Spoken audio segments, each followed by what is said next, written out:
Dans cette vidéo, on va voir comment Thomas, l'un de mes élèves, a réussi le concours ESA en travaillant seulement 2 heures par jour. S'il a réussi à le faire, faut bien comprendre que ce n'est ni par chance ni par magie. C'est parce qu'il a appliqué un système précis et entièrement personnalisé qu'on a mis en place pour lui. Et le but de cette vidéo, c'est non seulement de vous montrer ce qu'il a mis en place, mais ce que vous aussi vous pourriez mettre en place afin de vous assurer une place à l'ESA pour le concours 2026 ou même l'année prochaine 2027. Et alors faire partie des 120 candidats qui sont admis sur les 2000 qui présentent le concours. Et oui, 95% des candidats échouent au concours et globalement, ce qu'il faut comprendre, c'est que pour réussir, il faut mettre en place un équilibre. C'est pas que du travail 12 heures par jour, en tout cas, c'est pas comme ça que moi je vois les choses.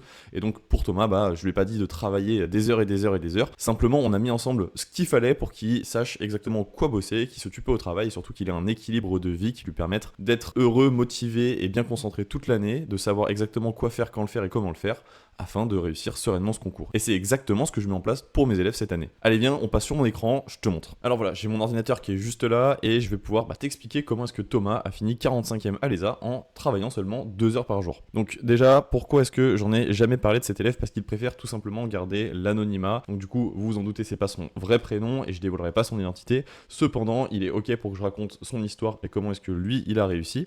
Donc c'est ce que je vais m'occuper de faire aujourd'hui. Quand il a voulu commencer à préparer le concours, comme la plupart d'entre vous, il s'est aperçu que d'une part pour les écrits, il n'y avait pas énormément d'informations si ce n'est les annales et les rapports de jury.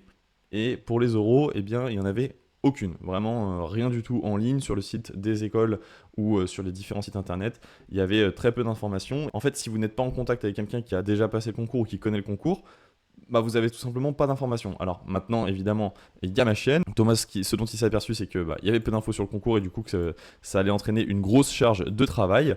Et un soir, par hasard, il est allé sur YouTube après une journée de travail intensive où forcément quand on sait pas quoi travailler, on va vraiment se mettre à fond sur tous les chapitres de la terminale et on va du coup se mettre en tête qu'il y a une énorme charge de travail pour le concours, alors qu'en soi, si on cible bien exactement ce qu'il faut travailler pour le concours, c'est beaucoup plus tranquille. Cette année, vous le savez, le concours il est début février, même si c'est court, le programme il va être un petit peu modifié. Ça vous laissera le temps après pour travailler le bac, ce qui vous permettra de trouver un équilibre entre première partie de l'année de septembre à janvier où vous bossez le concours et après vous pourrez vous reconcentrer sur tous les chapitres de terminale et passer le bac sereinement puisque je le rappelle il faut le bac pour avoir ce concours. Thomas il n'avait pas de connaissances à l'école santé des armées, pas de connaissances dans le monde de la médecine militaire, comme moi il n'avait pas une famille de médecins ni de militaires, il avait donc peu d'infos sur le concours et il s'est dit qu'il allait devoir énormément travailler pour réussir puisque le concours est très compliqué. Et donc un soir, il va tranquillement sur YouTube et il se renseigne sur la médecine militaire. Il a envie de regarder un reportage, ça lui permettra de se remotiver, d'être tout simplement de nouveau à fond dans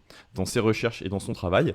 Et il tombe sur ESA Insider, ma chaîne YouTube, et du coup il tombe sur mes vidéos, il voit qu'on peut prendre un appel avec moi et que le lien est en description, et il sera aussi en description de cette vidéo. Il se tâte à prendre un appel, il est curieux, et globalement lors de notre appel, puisqu'il va finir par prendre un appel après avoir regardé quelques vidéos, globalement le premier problème qu'il rencontre c'est que il sait pas exactement par où commencer pour travailler et il est vraiment dans un flou par rapport à ce concours. Alors certes pour les écrits il a les annales mais le problème c'est que les corrigés ne sont pas disponibles, donc pour avoir un feedback sur nos productions et pour savoir qu'est-ce qu'on a fait de bien ou qu'est-ce qu'on a fait de mal, c'est très compliqué. Et puis pour les oraux, il me dit qu'il a absolument aucune idée de ce qui peut se passer durant cet entretien avec le jury, entretien qui dure 30 minutes pour lequel les informations que vous avez c'est un entretien motivationnel.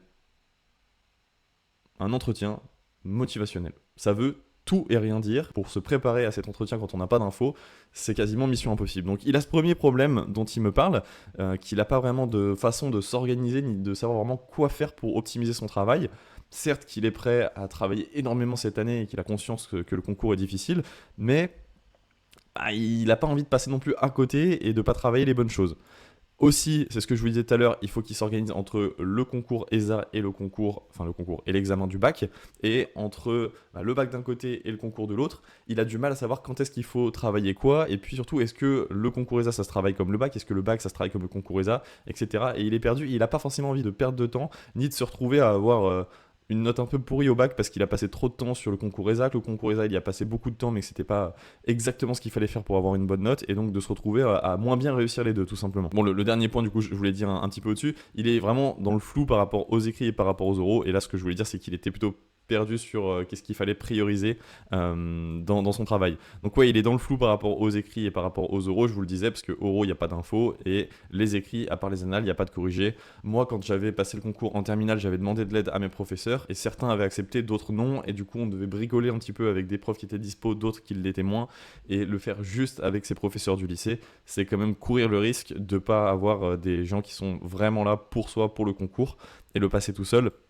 Ça revient quand même à se retrouver face à un mur. C'est la situation dans laquelle Thomas s'est retrouvé quand il m'a appelé, c'est la situation dans laquelle j'étais quand j'étais en terminale et quand j'ai échoué au concours, que je me suis pris la première claque de la vie en pleine face.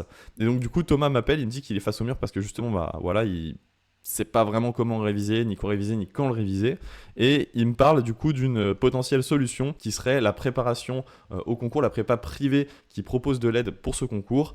Et globalement, bon, j'en ai déjà fait une vidéo dessus, mais de tous les retours que j'en ai, puisque je ne l'ai pas fait, cette prépa, le point positif, c'est qu'il y a un gros investissement à faire financier au début, et ça motive les élèves de voir leurs parents payer une aussi grosse somme pour réussir ce concours, et donc du coup ils se mettent dans le concours à fond, ils travaillent, et ils travaillent en général plus que les élèves qui sont en terminale et qui n'ont pas forcément pris cette prépa et qui ne sont pas autant à fond dans le concours, et résultat, la plupart des élèves qui ont pris cette prépa, enfin pas tous, hein, sur les plus de 400 élèves qui prennent cette prépa, il n'y en a que 80 qui sont dans les admis, mais ça les aide quand même un petit peu. Donc il y a un point positif à prendre cette prépa. En revanche, là où moi je trouve que c'est pas adapté, c'est que vous allez simplement voir des cours de terminale en visio avec des profs que vous verrez qu'une fois par semaine, avec qui vous, enfin, auxquels vous ne pourrez pas vraiment poser de questions, qui ne s'intéresseront pas à votre cas, c'est pas personnalisé, et ça prend vraiment juste en compte les cours de terminale. Personnellement, c'est pas ce que j'ai comme philosophie de ce concours et la façon dont moi j'aide les étudiants.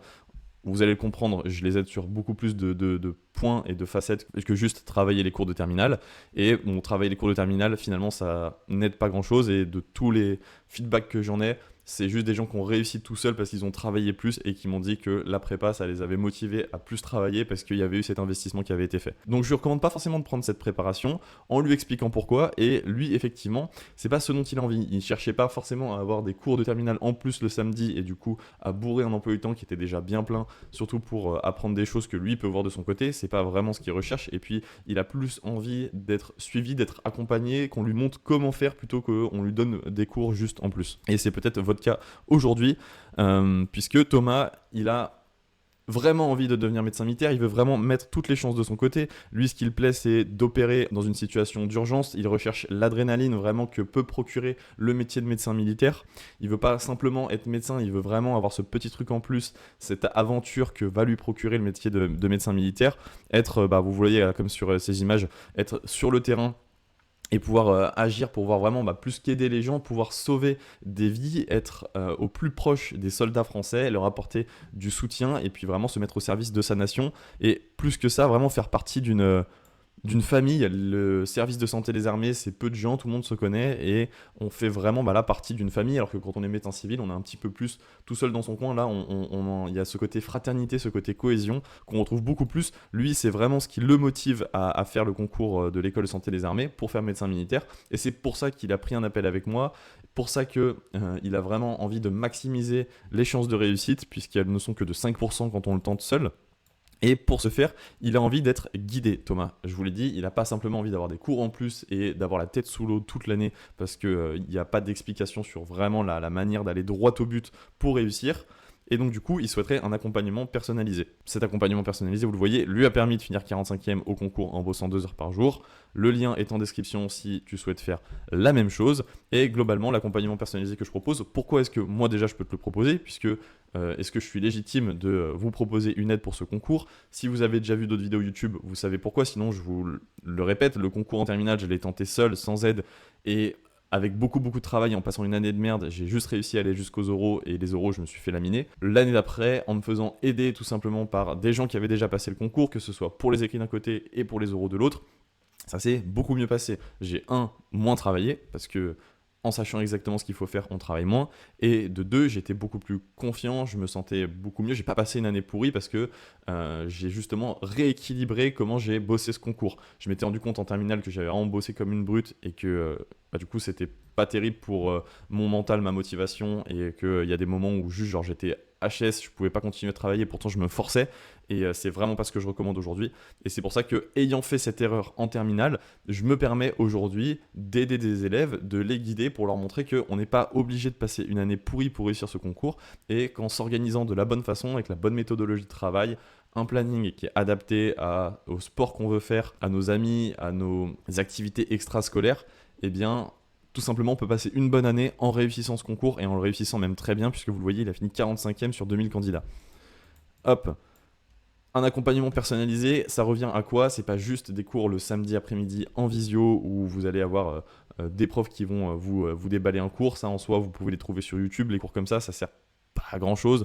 Ce qui est intéressant, c'est surtout que y a quelqu'un qui puisse poser sa main sur votre épaule et vous dire regarde, c'est comme ça qu'il faut faire. Les erreurs que tu pourrais faire, je les ai déjà commises, donc évite de faire comme ça. Et le but, c'est que moi je sois cette personne-là et que je vous mette à disposition, que ce soit pour les écrits ou pour les oraux, les bonnes personnes afin de vous aider tout au long de l'année. Pas juste des gens qui sont là pour vous donner un cours et qui n'en ont rien à faire de vous, des gens qui vous suivent, qui vous proposent du contenu qui soit adapté à vos besoins et qui surtout soit là entre chaque cours pour répondre à vos questions. C'est vraiment, je trouve, avec un suivi et vraiment le fait de pouvoir prendre vos feedbacks tout au long de l'année et d'adapter ce que je vous propose qui permet d'avoir des bons résultats. C'est ce qu'on a fait avec Thomas et je sais que beaucoup de gens ont en tête que avoir un accompagnement personnalisé, en gros, c'est je vais te faire un planning, je vais te le donner, on s'appellera une fois toutes les 2 semaines et bon courage pour le concours.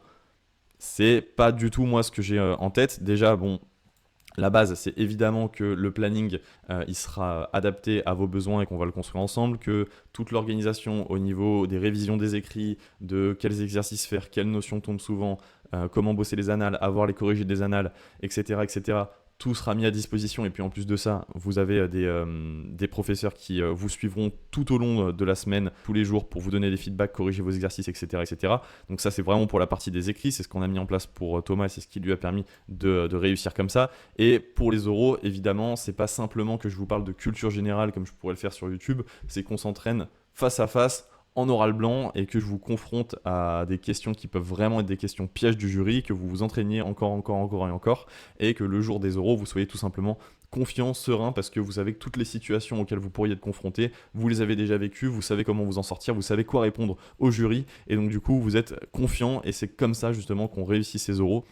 C'est en ne se faisant pas prendre au piège par des questions un petit peu pièges complètement, surtout en matchant avec un profil que le jury recherche. Moi, c'est ce que j'ai montré à Thomas, c'est-à-dire qu'il avait un profil avec du sport, des assos, quelques expériences médicales et militaires, mais que ça suffit pas. Il faut vraiment se mettre en avant de la bonne façon pour que le jury se dise « Ok, ce mec-là, c'est le profil qu'on recherche. On a 120 places de gens qui doivent être à peu près comme ça. Là, c'est le cas. On le prend, on lui met une bonne note. Les écrits nous ont prouvé que lui, il était capable de réussir les années de médecine et qu'il avait une bonne capacité de travail.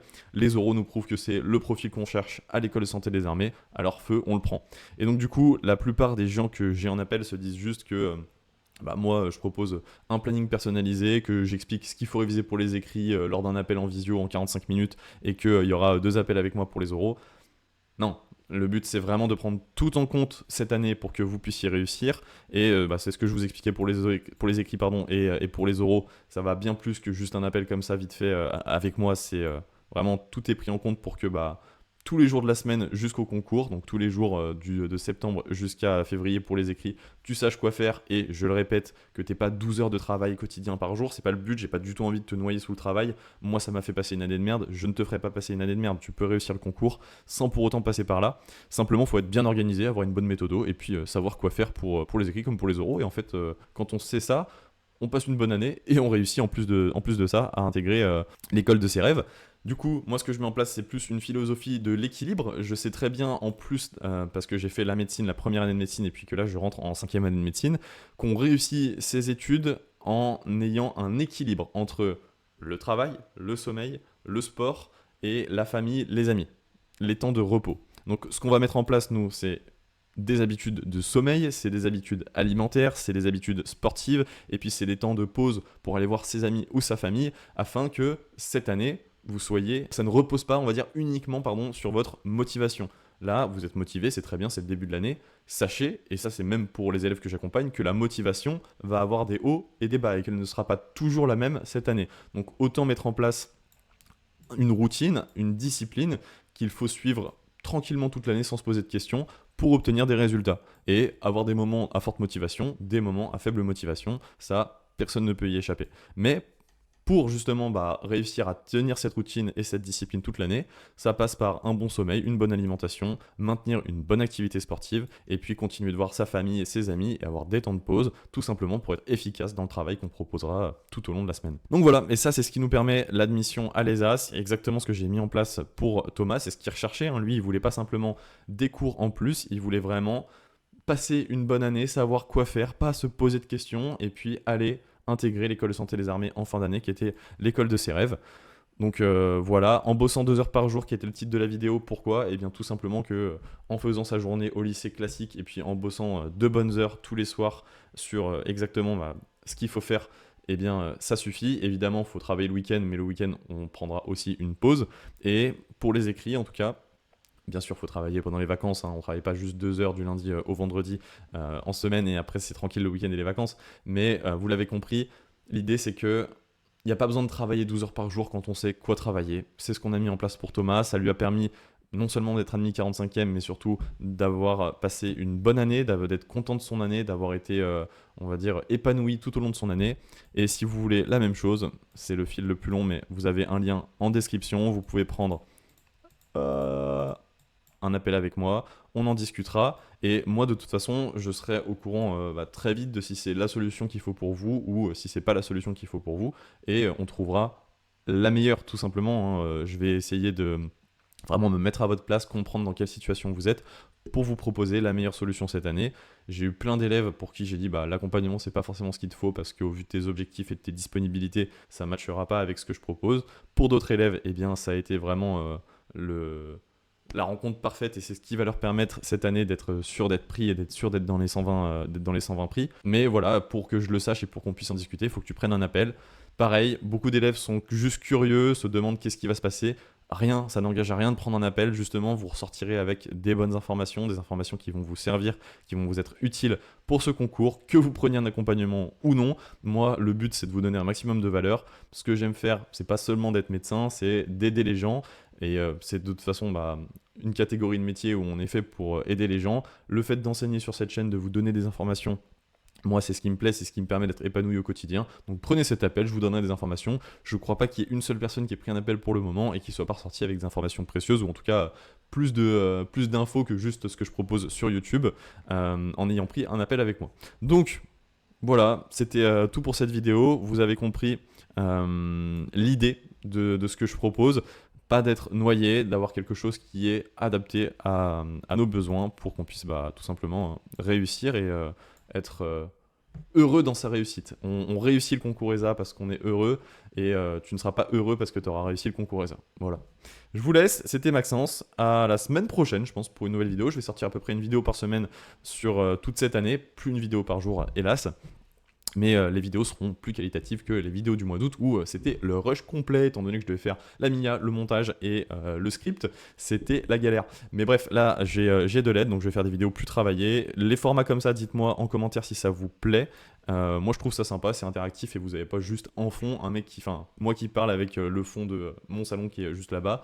Vous avez des supports visuels et je trouve ça plus agréable à écouter en vidéo. Bref, ça fait long comme outro, mais je vous dis à la semaine prochaine pour une prochaine vidéo.